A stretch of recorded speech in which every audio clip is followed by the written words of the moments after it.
dia ciptakan ini. Dan dia juga punya roh kan gitu untuk menghidupkan. Jadi kalau kita cuma nyembah alat tok gitu aja, bagaimana di proses penciptaan alam ini? Gak mungkin lah kan gitu. Jadi Allah di sini harus tolong. Jadi di sini Allah tolong dijelaskan menurut ajaran agama Islam. Bagaimana Allah itu? Disebut di Allah bagaimana? Apa definisi Allah itu? Kan gitu. Allah itu memang hakikatnya Allah. Definisi Allah maha tinggi, penguasa. Kan gitu. Jadi sebelum kita ke situ kita harus tahu dulu Allah ini harus menjelaskan definisinya gitu. Bagaimana dia menciptakan dunia ini? Bagaimana dia itu? Pasti dia punya pikiran, pasti dia punya akal pola pikir, punya pengetahuan. Pasti dia punya roh untuk menghidupkan segala yang diciptakan. Nah, makanya saya bilang kalau Kristen itu menjelaskan isi dari semua ayat yang di Alkitab itu jelas, Pak. Dan itu masuk akal dan bisa diterima masyarakat yang lain. Jadi itulah yang selama ini saya bingung kadang. Saya pengen sekali mendefinisikan Allah itu bagaimana itu. Memang betul yang menciptakan dunia ini semua ini Allah memang. Cuma Allah yang bagaimana ini? Kan gitu. Sekarang gini Pak. Kepanjangan Mas. Mas Putra jangan kepanjangan. Intinya aja apa? Kau akui nggak ya apa yang dimaksud Bang Juma tadi? Bahwa sumber Kristen itu nggak seperti yang Anda kira begitu. Kau akui nggak itu? Pak, tiap tahun, tiap bulan, tiap abad itu beda-beda Pak orang manusianya Pak. Manusia ini nggak sama-sama Pak. Cuman kuncinya pemberitaan Injil itu isi dari kabar baik itu, yaitu kitab itu sama Pak, kan gitu. Adapun yang lain mengasumsikan mengenai kitab ini itu salah, karena yang sah kitab ini Pak, Alkitab ini. Oke, cukup ya, ditanggapi dulu ya. Ngerti arahnya nggak sih Mbak Juma ngomong apa nih bocah? Iya, tahu. Iya. Iya.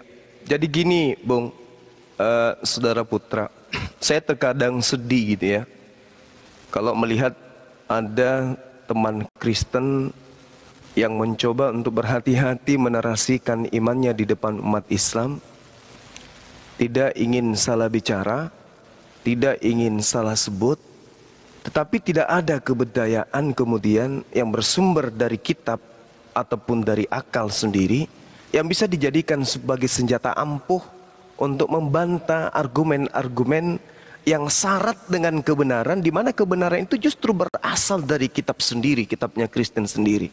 Saya sedih gitu. Seperti saudara saya ini. Sebenarnya Anda itu orang baik. Dalam diri Anda itu ada cahaya hidayah. Saya bisa menangkap dari kata-kata yang Anda lantunkan dari tadi sampai kalimat terakhir yang Anda sebutkan. Ada keperihan di dalam diri Anda. Ada ketidakberdayaan untuk melawan sesuatu yang memang tidak sesuai dengan akal, tetapi dicoba untuk ditegakkan. Laksana menegakkan benang bahasa. Saya bisa menemukan muatan itu ada pada diri Anda. Nah, terkait dengan Tuhan, jangan ke Islam dulu. Terlalu jauh materinya. Ke Yahudi aja dulu. Atau kalau cakupan Yahudi terlalu luas, Yesus aja dulu. Siapa sih Yesus ini? Kan itu poinnya. Menurut Yahudi, menurut orang-orang sesamanya, menurut keluarganya, dan menurut Yesus itu sendiri. Lalu bandingkan dengan iman saudara. Apa relevansinya coba? Siapa Yesus menurut Yesus?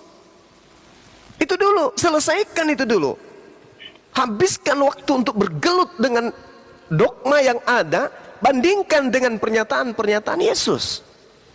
Dan gini Bang, saya sebenarnya bukan ahli, bukannya sungguh-sungguh ahli teologi, serius. Cuman saya sudah mempelajari isi Alkitab itu keseluruhan Pak.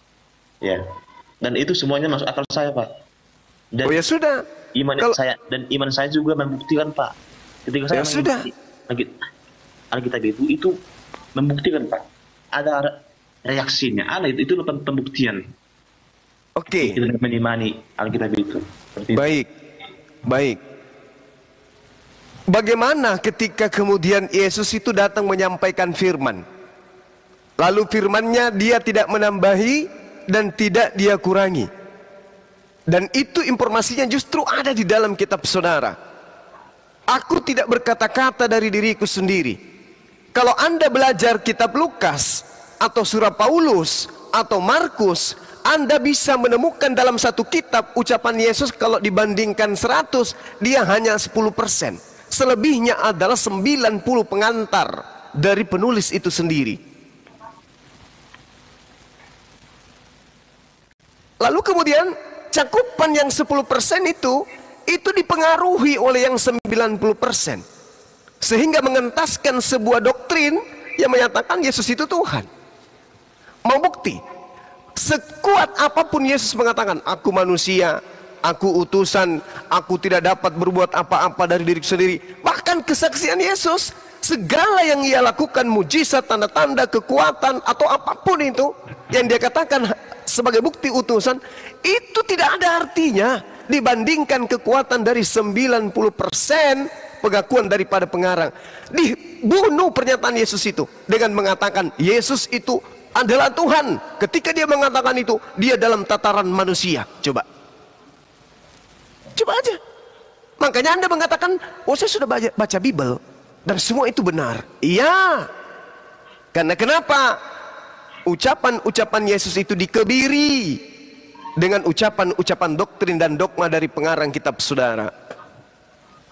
Gini Bang, tokoh yang menceritakan atau yang menuliskan dari Alkitab itu bukan tokoh-tokoh masing-masing kan Bang, itu sejaman, sesama, mengikuti Kristus, jejaknya sehari-hari itu sama kan. Jadi itu dituliskan bukan yang ngarang-ngarang itu Pak, karena jelas masalah nubuatannya, kedatangannya, dan juga finishnya, kematian dan kebangkitannya. Pasti ada motivasi dari sang penulis. Kenapa ini dituliskan? Karena memang luar biasa, kan gitu. Nah, sekarang begini. Ketika Yesus datang kepada Bani Israel, dia ateis atau dia bertuhan? Dia bukan bertuhan Pak, dia itu Tuhan. Nah, inilah yang saya katakan, bahwa akal itu bisa mati kalau menjadikan doktrin dogma yang ada tertulis di Bible itu sebagai santapan rohani. Masakan ada manusia siang malam dia berdoa, siang malam dia menghamba, dia sujud di hadapan Tuhannya, Anda katakan tidak bertuhan. Nah, fitnah apa lagi nih? Fitnah apa lagi nih? Ya, coba gini. Inilah kenapa Kristen itu disebut bidat, karena manusia yang bertuhan dianggap Tuhan. Anda mengatakan Yesus tidak bertuhan. Iya betul, Yesus tidak bertuhan Pak. Lalu kenapa dia berdoa? Kenapa dia berdoa kalau dia tidak bertuhan? Nah, saya jawab. Ya. Jadi gini Pak, jadi kembali dari yang tadi, yang saya katakan tadi, konsep Tuhan itu, konsep Allah itu bagaimana? Di sini kan di Alkitab dijelaskan Tuhan Yesus Kristus kan firman yang keluar dari Allah itu sendiri. Nah, kan udah aku bilang kan, pasti karena penulis, ingat Yohanes 1 sampai data 35 itu pengantar penulis. Bagaimana? Itu, aduh. Jujur. Yohanes 1 sampai data nomor 34 itu pengantar penulis atau itu sabda Yesus? Jujur.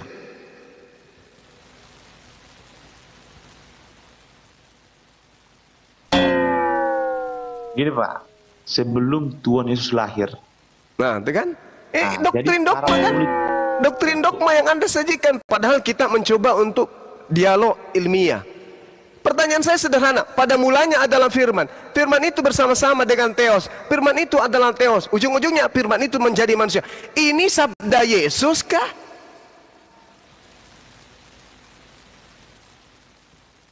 Iya Pak, itu sabda Yesus kan. Nah ini dia.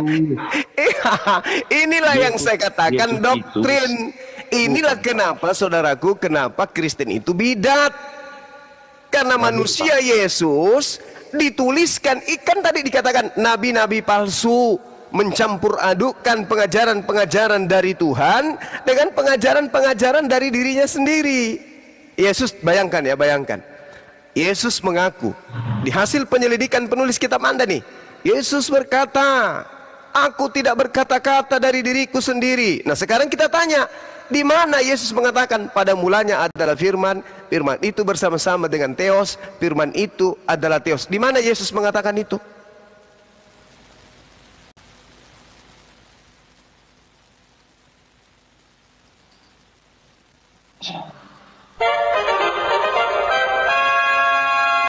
Ini juga ya. Udahlah bro. Kalau itu saya kurang paham lah. Nah itu dia makanya saudaraku. Makanya. Jadi iman Kristen itu kuat sampai pada level ada yang ngusir setan, bermujizat, mengobati orang sakit. Itu apa? Karena aspek apa sampai menyebabkan seperti itu? Karena mereka mempertuhankan sesuatu yang memang gaib. Dalam arti kata mempertuhankan togut selain daripada Tuhan. Jadi coba gimana? Mengapa para penulis Alkitab itu mengatakan Yesus Kristus adalah Tuhan? Karena mereka semua menyaksikan kebangkitannya. Jikalau memang Tuhan Yesus mati toh. Salah saudaraku, salah. Salah. Coba Anda tunjukkan siapa manusia yang menyaksikan Yesus bangkit dari kubur. Gak ada. Markus 14 nomor 50, semua murid lari meninggalkan Yesus, nggak ada yang menyaksikan dia bangkit. Malah kalau Anda lihat di dalam Lukas 24 nomor 37, ketika Yesus muncul setelah berita penyaliban penangkapan, Yesus muncul di tengah-tengah mereka. Apa yang terjadi? Mereka ketakutan sebab mengira melihat hantu. Yesus muncul, kok dikira hantu? Namanya manusia, Pak. Bagaimana Bapak ini? Lah, sekarang begini. Saudara Putra, Anda punya murid, Anda punya pengikut. Di setiap hari, tunggu. Di setiap hari Anda memperlihatkan mujizat. Satu roti Anda buat 5.000 orang makan. Air Anda buat jadi anggur. Apalagi orang mati Anda bangkitkan.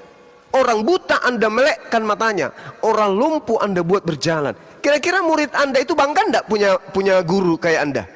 Bangga. Ketika ada yang mengancam, takut enggak murid-murid ini di tengah-tengah Anda? Enggak takut. Kenapa? Guru saya ini dahsyat, orang mati aja dibangkitkan kok. Dahsyat. Ketika sang guru mengatakan, ketika saudara mengatakan, murid-muridku dengarkan ya, aku akan mati di hari Jumat. Tapi hari Minggu kau lihat, saya akan bangkit. Kira-kira murid-murid Anda yang sudah jatuh cinta melihat mujizat dan kehebatan saudara, menunggu tidak Anda bangkit hari Minggu? Ya, harus menunggu lah. Nah menunggu. Nah sekarang siapa muridnya Yesus yang menunggu hari Minggu dia bangkit? Teu aya. Nggak ada. Nggak ada. Berarti Yesus tidak pernah mengajarkan kalau dia bangkit pada hari ketiga. Ini doktrin cuma muncul di gereja. Kalau ada orang bangkit di hari ketiga di Bani Israel abad pertama, maka Yudaism lah yang mengajarkan Yesus itu bangkit dari kematian. Faktanya yang mengajarkan Belanda, Portugis, Roma, Yunani. Kenapa bukan Yahudi sebagai tuan rumah yang ada di TKP? Jadi inilah Pak Jumadu. Gimana? Coba. Kenapa bukan murid Anda yang menceritakan? Kenapa justru orang yang di Papua yang menceritakan tentang putra bangkit pada hari ketiga? Sementara murid-muridnya di tempat Anda, murid Anda, nggak ada yang menceritakan itu. Kosong. Berarti surat kabar yang menceritakan cerita Anda bangkit itu surat kabar robek. Gak jelas wartawannya. Coba Anda pikirkan. Iya, silakan. Ini kita patokannya Alkitab ya Pak ya. Jadi finishnya para penulis Alkitab itu, mengapa orang itu menulis Alkitab itu? Mengapa harus dituliskan? Mengapa harus diberitakan? Karena memang kesaksian orang itu memang sungguh luar biasa. Karena apa? Finishnya, JR-nya itu Yesus bangkit. Itu aja, Pak. Kalau Ya memang nggak ampun. bangkit dia, nggak bakalan ditulis itu, Pak. Berarti Ya ampun. batal kilayannya. Cuma karena dia bangkit. Makanya Saudaraku, tuliskan. saudaraku, tolong tunjukkan kitab saudara yang dituliskan untuk orang Yahudi. Tunjukkan ke saya. Ada tidak kitab yang perjanjian baru Anda itu dituliskan untuk orang Yahudi? Ada enggak? Kitab Anda itu ditulis untuk orang Romawi, untuk orang Yahudi, untuk orang Yunani dan Romawi. Kalaupun ada yang dikasih kitab itu adalah orang-orang yang Yahudi yang sudah jauh dan lama tinggal bermukim di tengah-tengah orang-orang Romawi Yunani.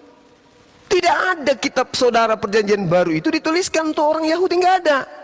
Itu dituliskan untuk Roma dan Yunani. Kenapa dituliskan kepada mereka? Karena konsep dewa matahari, sembahan nenek moyang Romawi dan Yunani, itu nuzul menjadi manusia, Zeus atau Horus menjadi dewa mereka. Makanya ada peringatan tanggal 25 Desember itu adalah tanggal kelahiran daripada dewa matahari. Itu perayaan Roma. Kenapa diajarkan tentang kebangkitan, tentang ini? Karena itu mau dijual dan dijajakan kepada Romawi dan Yunani. Diterima nggak mereka? Terima. Langsung disahkan menjadi agama kerajaan. Kristen itu dijadikan sebagai agama resmi. Kenapa? Ajaran kitabnya berkesesuaian dengan ajaran nenek moyang mereka. Makanya babi dihalalkan. Apalagi Taurat dibatalkan. Apalagi sunat dibatalkan. Karena Roma pecinta babi. Roma adalah bangsa yang tidak bersunat. Kalau ajaran itu di dalamnya, kalian harus tetap bersunat, kalian jangan makan babi. Mana mau Romawi menerima ajaran itu? Tidak mau. Makanya tidak ada surat-surat Paulus itu dituliskan untuk orang yang ada di tempat lingkungan para rabi-rabi Yahudi. Nggak ada. Hanya Yahudi-Yahudi yang hidup terpencil di sana, di pemukiman yang sudah tidak ada di peta. Itu. Tolong Anda pikirkan itu. Sekarang di Indonesia aja dulu. Ada nggak orang Yahudi datang berbondong-bondong penginjilan? Dari sinagoge, dari Timur Ratapan, datang ke Indonesia mengajarkan penginjilan dengan menggunakan Taurat, masuk ke gereja mengajarkan nyembah Yesus. Ada nggak? Nggak ada.